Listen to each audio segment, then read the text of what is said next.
Best moral stories. Siripuram గ్రామంలో మాధవయ్య తన కూతురుతో నివాసముంటున్నాడు. మాధవయ్య భార్య చనిపోవడం వల్ల తన కూతురు లక్ష్మికి తల్లి తండ్రి తానే అయి పెంచాడు.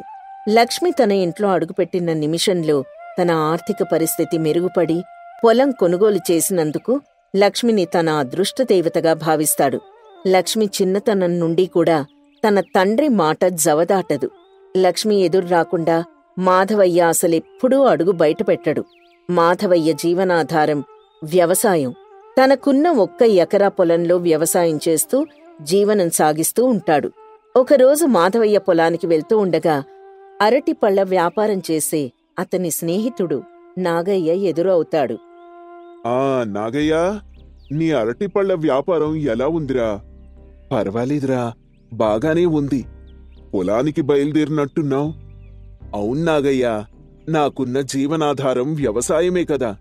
అది సరేగాని లక్ష్మికి పెళ్ళీడొచ్చిందిరా. సంబంధాలేవైనా చూస్తున్నావా? నా ప్రయత్నం నేను చేస్తూ ఉన్నాను. అంతా పైవాడిదయ్య.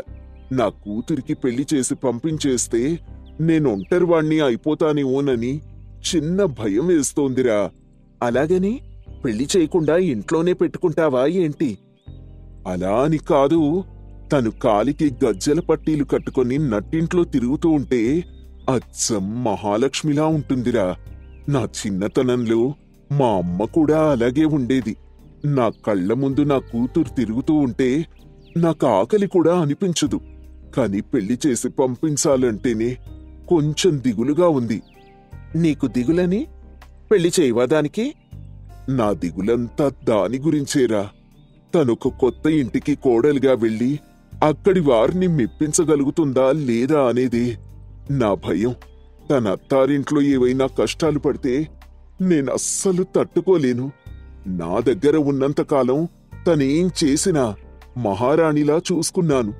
ఆ విధంగా అత్తారింట్లో కుదరదు కదా. నా భయమంతా అదే. భలేవాడివిరా. మీ అమ్మ ఒక ఇంటికి కోడలుగా వెళ్ళలేదా? నీ భార్య మీ ఇంటికి రాలేదా? అలాగే తను కూడా. మన లక్ష్మి చాలా మంచి పిల్లరా. అందరికీ నచ్చుతుంది. తను అడుగు పెట్టిన చోటంతా అదృష్టం తాండవిస్తుంది. అలాంటి అదృష్ట దేవతను ఎవరు కాదనుకుంటారు? నువ్వు లేనిపోని అపోహలకు పోకుండా తనకు మంచి సంబంధం చూసి పెళ్లి జరిపించు. ఏ వయసులో జరగాల్సిన ముచ్చట ఆ వయసులో జరగాలి. అర్థమవుతోందా? సరేరా, సరే. మంచి సంబంధం కోసం ఎదురు చూస్తూ ఉంటాను. సరే, నువ్వు వ్యాపారం మీదున్నావు. నేను కూడా పొలానికి వెళ్ళొస్తాను అని మాధవయ్య పొలానికి వెళ్ళిపోతాడు. నాగయ్య అరటిపళ్ల వ్యాపారం చేసుకుంటూ ఉంటాడు. నాగయ్య చెప్పిన మాటల గురించి మాధవయ్య ఆలోచిస్తాడు. పొలం పని ముగించుకుని ఇంటికొచ్చిన తర్వాత కూడా నాగయ్య మాటలే తనకు గుర్తొస్తూ ఉంటాయి. మాధవయ్య తన మనసులో, నాగయ్య చెప్పింది నిజమే. ఏ వయసులో జరగాల్సిన ముచ్చట ఆ వయసులోనే జరగాలి. నా బంగారు తల్లికి మంచి సంబంధం చూసి పెళ్లి జరిపించాలి. ఇంతలో అక్కడికి లక్ష్మి వస్తుంది. నాన్నా, వచ్చిన దగ్గర్నుంచి చూస్తున్నాను. అదే పనిగా ఆలోచిస్తూ ఉన్నావు. దేని గురించి? నేనిక దేని గురించి ఆలోచిస్తాను తల్లి? నీ గురించి, నీ పెళ్లి గురించి. అప్పుడే నా పెళ్లి గురించి అంత తొందర ఎందుకు నాన్నా నీకు? అది కాదు తల్లి. మీ అమ్మగాని ఉండుంటే ఈ పాటికి చాలా హడావిడి చేసుండేది. తల్లి లేని పిల్లవు. నిన్నొక మంచి కుటుంబానికి కోడలిగా పంపిస్తే గాని నా బాధ్యత తీరదు. నువ్వెళ్ళే చోట అన్నీ అనుకూలంగా ఉండేలా మంచి సంబంధం కోసం ఎదురుచూస్తున్నాను. ఒక తండ్రిగా నిన్ను పెంచి పెద్ద చేసి అత్తవారింటికి పంపిస్తేనే నా బాధ్యత తీరుతుంది.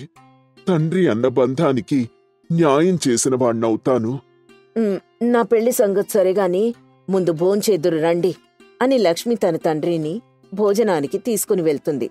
మరుసటి రోజు ఉదయం యథావిధిగా లక్ష్మి ఎదురు వస్తూ ఉండగా మాధవయ్య పొలానికి బయలుదేరి వెళ్తూ ఉంటాడు.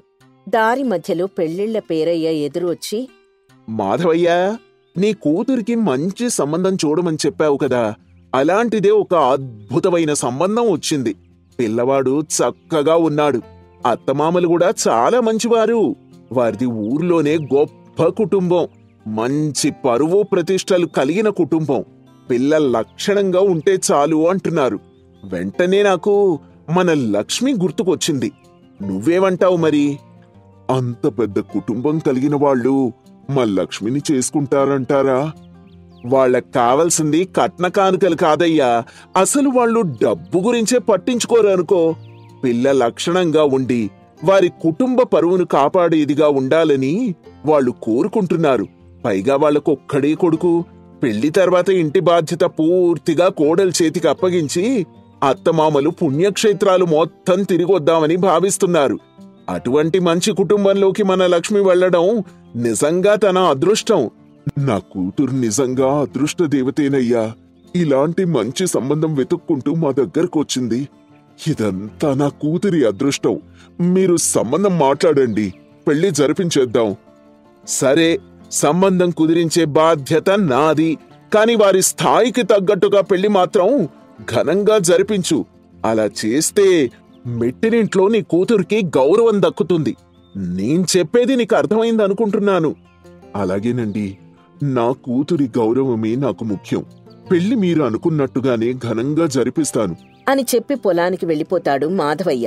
తర్వాత పేరయ్య పెళ్లింట్లో మాట్లాడి సంబంధం కుదురుస్తాడు. మాధవయ్య వాళ్ళకి చెప్పినట్టుగానే పెళ్లి ఘనంగా అంగరంగ వైభవంగా జరిపిస్తాడు. అన్ని లాంఛనాలతో లక్ష్మిని అత్తవారింటికి పంపిస్తాడు. కొద్ది రోజుల తర్వాత మాధవయ్య ఇంట్లో ఒక్కడే ఉంటాడు.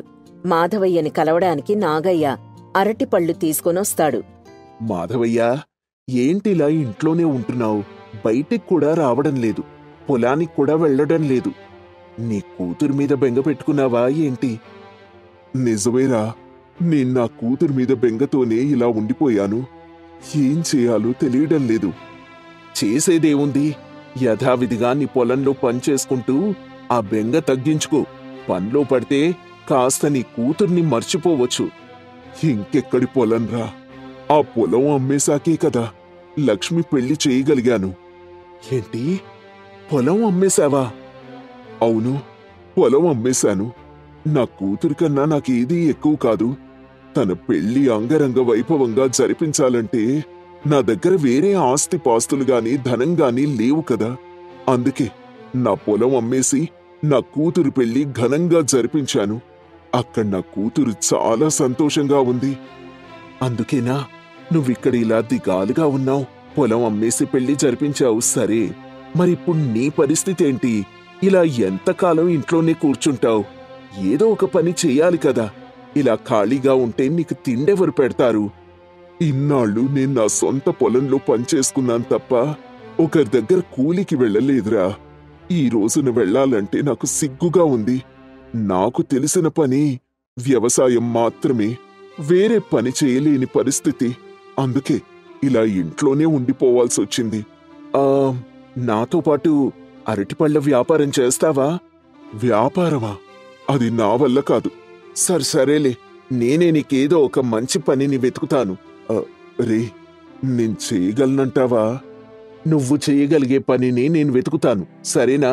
ఇందా ఈ అరటిపళ్ళు తీసుకో అని తెచ్చిన అరటిపళ్ళు మాధవయ్యకిచ్చి నాగయ్య వెళ్ళిపోతాడు. మరుసటి రోజు ఉదయం మాధవయ్య అలాగే దిగాలుగా కూర్చునుంటాడు. అతని ఇంటి ముందుకు ఒక ఆవు వచ్చి అరుస్తూ ఉంటుంది.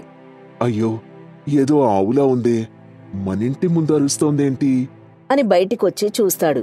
ఎదురుగా ఆవు ఆకలితో మాధవయ్య వైపు చూస్తూ ఉంటుంది. ఈ ఆవెవరిది అని అటూ ఇటూ చూసి చుట్టుపక్కల ఎవ్వరూ లేరని నిర్ధారించుకుని, ఎవరిదో, ఇక్కడికి ఎలా వచ్చిందో పాపం, ఆకలితో ఉన్నట్టుగా ఉంది అని నాగయ్య తెచ్చిచ్చిన అరటిపళ్ళని ఆవుకి పెడతాడు. ఆవు అరటిపళ్ళు తిని పక్కకి వెళ్ళిపోతుంది. మాధవయ్య ఇంట్లోకెళ్తాడు. మరుసటి రోజు నాగయ్య యథావిధిగా మాధవయ్యకు అరటిపళ్ళు తెచ్చిస్తాడు. కాసేపటి తర్వాత ఆవు ఇంటి ముందుకొచ్చి మళ్లీ అరుస్తుంది. అరే, ఈ ఆవు మళ్లీ వచ్చిందే అని మళ్లీ అరటిపళ్ళు తెచ్చి పెడతాడు. ఇలా నాగయ్య మాధవయ్యకు అరటిపళ్ళు తెచ్చివ్వడం, మాధవయ్య ఆ పళ్ళని ఆవుకి పెట్టడం ప్రతిరోజూ జరుగుతూ ఉంటుంది. ఒకరోజు నాగయ్య అరటిపళ్ళు తీసుకుని మాధవయ్య ఇంటికి రాగానే ఇంటి పక్కన ఆవు ప్రసవించి ఉంటుంది.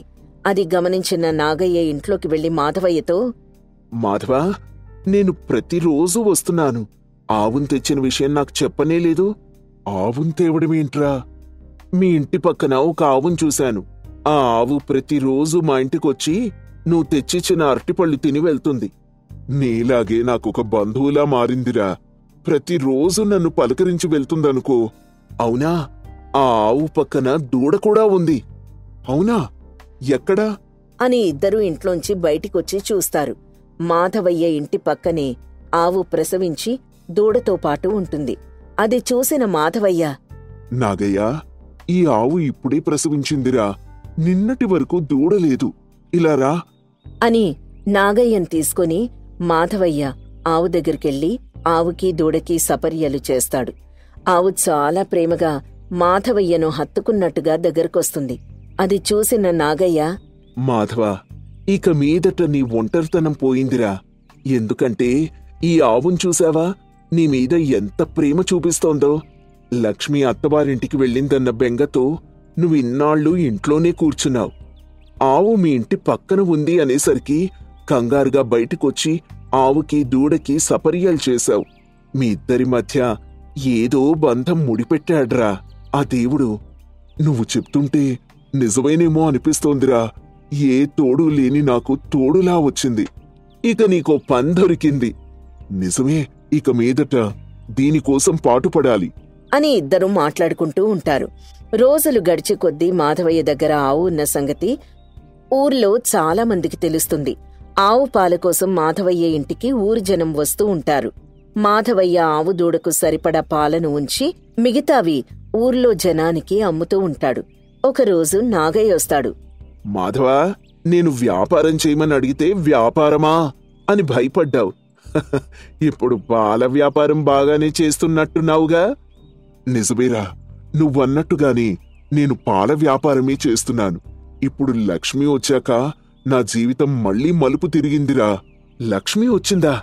ఏది కనపడదే? లక్ష్మి అంటే ఆవుకి నేను పెట్టుకున్న పేరురా. నా కూతురు లక్ష్మి ఒకప్పుడు నా జీవితంలోకొచ్చినప్పుడు నా ఆర్థిక పరిస్థితి మెరుగుపడింది. నా అదృష్ట దేవత నా ఇంట్లోనే పుట్టిందని చాలా సంబరపడ్డాను. తర్వాత లక్ష్మికి పెళ్లి చేసి పంపించడంతో నా అదృష్టం కూడా అలాగే వెళ్ళిపోయింది. మళ్ళీ ఇన్నాళ్లకు ఆ అదృష్ట దేవత ఈ ఆవు రూపంలో నా ఇంటికొచ్చింది. అందుకే ఈ ఆవుకి లక్ష్మి అని పేరు పెట్టుకున్నాను. లక్ష్మి నా ఇంటికొచ్చిన తర్వాతే మళ్ళీ నేను పాత మాధవయ్యలా మారాను. నిజమేరా, ఈ లక్ష్మి నీ ఇంటికొచ్చిన తర్వాత అదృష్ట దేవత మళ్లీ నీ గడప తొక్కింది. ఇక నీకా లక్ష్మి లేని లోటు ఈ లక్ష్మి తీరుస్తుంది. జయీ భవ అని దీవిస్తాడు. ఆ రోజు నుంచి ఆవుని మాధవయ్య తన అదృష్ట దేవతగా భావించి జీవనం సాగిస్తూ ఉంటాడు. అనగనగా చింతలపూడి గ్రామం ఉండేది. ఆ గ్రామంలో రంగరాజు అనే పెద్దాయనుండేవాడు. వారు జమీందారులు. తరతరాలుగా వారి కుటుంబమే ఊరి బాగోగుల్ని చూసుకుంటూ ఉండేది.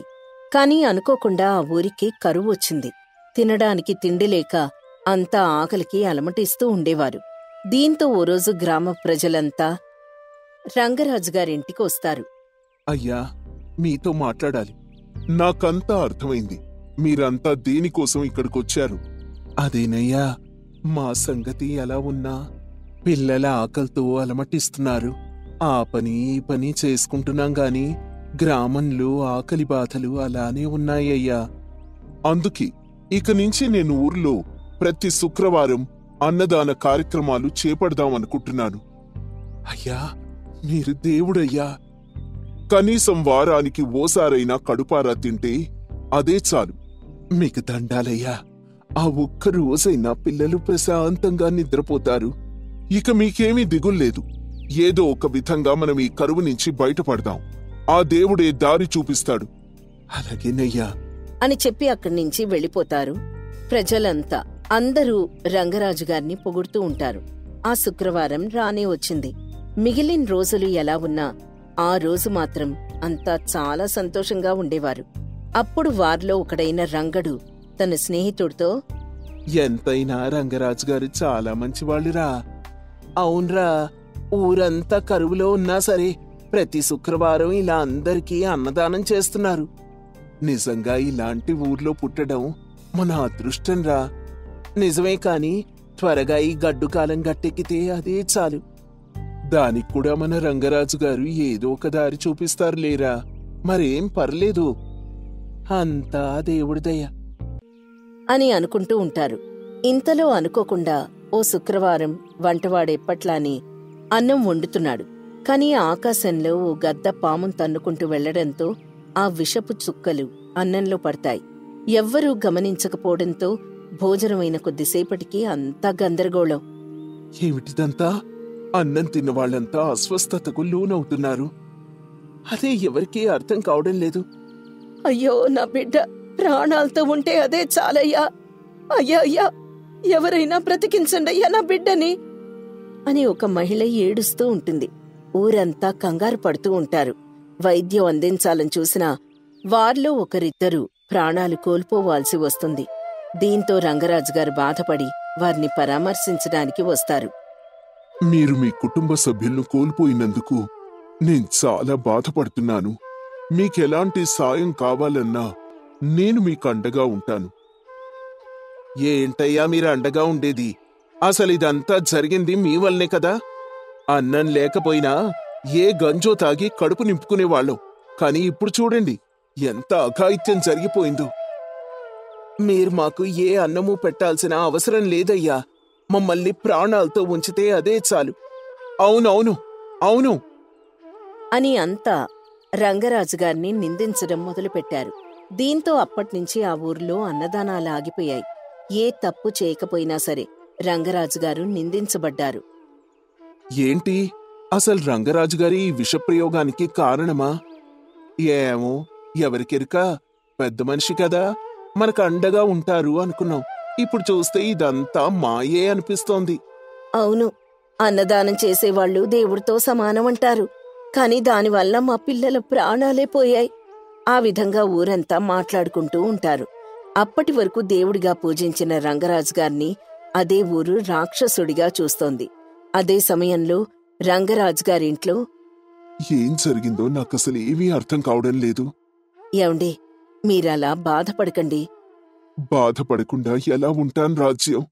నేను వారికి సాయం చేద్దామని అనుకుంటే ఇలా జరిగింది. నిన్నటి వరకు దేవుడు అన్నవారే ఈరోజు రాక్షసుడు అంటున్నారు. నేనన్యాయం చేస్తానా చెప్పు? లేదండి, మీరెప్పుడూ వారి బాగోగుల కోసమే ఆలోచిస్తూ ఉంటారు. మరి నేను వారికి చేసిన పాపమేంటి రాజ్యం? అసలు అన్నంలో విషప్రయోగం ఎవరు చేసుంటారు? నాకిప్పటికీ అర్థం కావడం లేదు. మీరధైర్యపడకండి, కాలమే అన్నిటికీ సమాధానం చెప్తుంది అని సర్ది చెప్తుంది. కాని రంగరాజుగారు అలా బాధపడుతూనే ఉంటారు. ఓ 2 రోజుల తర్వాత రంగరాజుగారి మనవడు అక్కడికొస్తాడు. తాతయ్య తాతయ్య, నీకొక విషయం చెప్పాలి. ఏంటి బాబు, ఏమైంది? ఈరోజు మేము ఆ అన్నదానం జరిగే ప్రదేశంలో ఆడుకుంటూ ఉన్నాం. అక్కడ మాకు ఓ పాము కళేబరం కనిపించింది. అవునా? అయితే విషప్రయోగానికి కారణం అదే అయ్యుంటుందంటారా? అయ్యుండొచ్చు రాజ్యం. ఎవ్వరూ గమనించకపోవడం వల్ల ఈ తప్పిదం జరిగిందేమో. అవును తాతయ్య, ఈ సంగతి ఎవ్వరికీ తెలియదు కాబట్టి అంతా మిమ్మల్ని నిందించారు. సరే, అయిందేదో అయింది. రేపు శుక్రవారం అన్నదానానికి అంతా సిద్ధం చేద్దాం. ప్రజలొచ్చే అవకాశం ఉంది. సరే తాతయ్య. శుక్రవారం వస్తుంది. వంటవాడొచ్చి అంతా సిద్ధం చేస్తాడు. కాని ఊరివారు ఎవ్వరూ రారు. ఆ అన్నదానాన్ని అడ్డుకుంటారు. దీంతో రంగరాజుగారు దిగులుగా ఉండిపోతారు. అయ్యా, వండిన భోజనం అంతా అలానే మిగిలిపోయింది. అవును, నాకు అది దిగులుగా ఉంది. అయ్యా, ఇది మీ తప్పు కాదు, నా తప్పు కాదు. విధి ఆడిన వింత నాటకం. ఆ రోజు నేను నా చుట్టుపక్కల శుభ్రంగా ఉందా లేదా అని చూసుకున్నాను, కాని ఆకాశం వంక చూడలేదు. మీరంతా వెళ్ళిన తర్వాత ఈ దగ్గర్లో ఓ గద్ద పామును తింటూ కనిపించింది. అప్పుడు నాకు అసలు విషయం అర్థమైంది.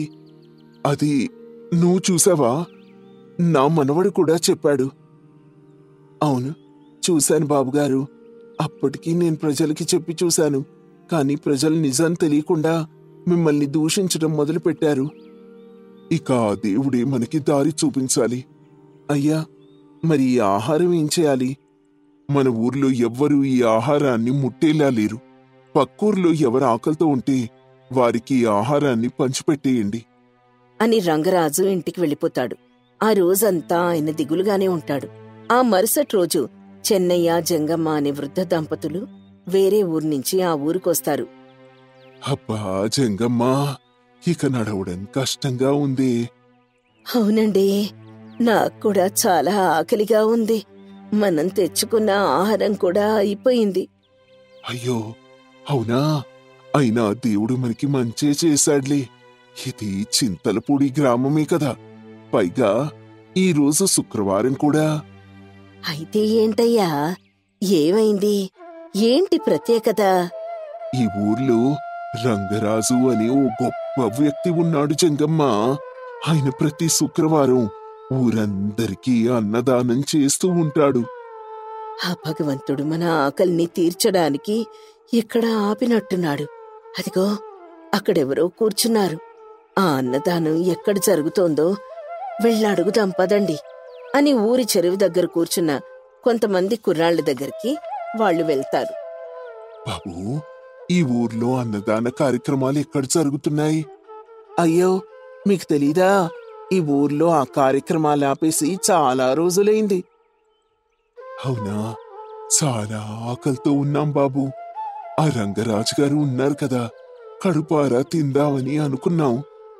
మరేం పర్లేదు, అన్నదానాలు ఆపేశారు కానీ ఆకలితో ఇంటికొచ్చిన వారిని ఆయన తిప్పి పంపించరు. పోన్లే బాబు, మేం వారింటికే వెళ్తాం. ఆయన ఇల్లెక్కడా? శివాలయం పక్క వీధిలో 3వ ఇల్లు. అక్కడెవరిని అడిగినా చెప్తారండి అని అనడంతో వాళ్ళు బయలుదేరతారు.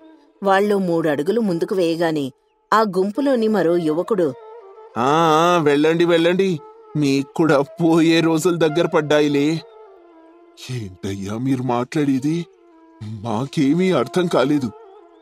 ఏంటి, మీకీ విషయం తెలీదా? అసలు అన్నదానాలు ఎందుకు ఆగిపోయాయనుకున్నారు? అని తనకి తెలిసిన కథ చెప్తాడు. ఏంటి, అంతటి మహానుభావుడు విషం పెట్టి ప్రజల్ని చంపాడా? అవును, అందుకేగా అన్నదానాలు ఆగిపోయాయి. అయ్యా, నాకెందుకో భయంగా ఉంది. ఇప్పుడొక్క పూట తినకపోతే ఏం కాదులే, దానికోసం ప్రాణాల మీదకి తెచ్చుకోవడం దేనికి? అబ్బా, ఏమీ కాదులేవే. లేదయ్యా, మనం ముందు ఇక్కడి నుంచి వెళ్ళిపోదాం పదా అని ఆ జంట ఆకలితోనే అక్కడి నుంచి వెళ్ళిపోతారు. ఇది రంగరాజు గారికి తెలుస్తుంది. ఆ రోజు రాత్రి, తాతయ్య, ఇదిలా కొనసాగుతూ పోతే మీ గురించి పక్కూర్లో కూడా చెడుగా అనుకుంటారు. నన్నేం చేయమంటావు బాబు, నువ్వే చెప్పు. ఇప్పటికైనా ఈ దుర్మార్గపు అపవాదుల్ని తొలగించాలి తాతయ్య. అసలేం జరిగిందో ఊరంతా తెలుసుకోవాలి. రేపు పంచాయతీ పెట్టి ఆ వంటతంతో కూడా చెప్పిద్దాం. మరుసటి రోజు పంచాయతీలో విషయమంతా నిక్కచ్చిగా చెప్పేస్తారు. దీంతో అంతా కాస్త నమ్ముతారు. ఇది నిజంగా మనమంతా సిగ్గుపడాల్సిన విషయం. ఇది ఊహించని ప్రమాదం. కాని కొంతమంది తప్పుడు మాటల వలన మనమంతా అదే నిజం అనుకున్నాం. నాలో ఏదైనా స్వార్థం ఉంటే మొదటి రోజే అలాంటిదేదైనా చేసుండేవాణ్ణేమో. కాని ఇప్పటికీ అందర్నీ ఆదుకోవాలనే తప్పనే నాలో ఉంది. మమ్మల్ని మన్నించండి రంగరాజు గారు. తప్పుడు మాటలు విని నిజం తెలుసుకోకుండా దేవుళ్లాంటి మిమ్మల్ని దూషించాము. ఒక మనిషి నోటి మాట తూటాలా పనిచేస్తుంది. అందుకే నోటి దురుసు ఉండకూడదని అంటూ ఉంటారు. మీరంతా నన్ను నమ్మడం మానేశారు కాని మొన్న ఆకలితో ఉన్న ఆ వృద్ధ జంటకు అన్నం పెట్టి భాగ్యానికి నోచుకోనివ్వకుండా చేశారు. రాజుగారు, మమ్మల్ని మన్నించండి. ఇకపై నిజానిజాలు తెలుసుకోకుండా ఎలాంటి అపవాదులు వేయము. సరే సరే, ఇకనైనా ఇలాంటి విషయాల్లో జాగ్రత్త వహిస్తే మంచిది. ఆ రోజు నుంచి ప్రతి శుక్రవారం తిరిగి అన్నదాన కార్యక్రమం ప్రారంభమైంది. నోటి దురుసు ఒక్కరిపై కాదు, సమాజంపై మచ్చపడేస్తుంది. నిజాన్ని తెలుసుకోకుండా విమర్శించడం ఏ మంచి పనినైనా అర్థాంతరంగా నిలిపేస్తుంది.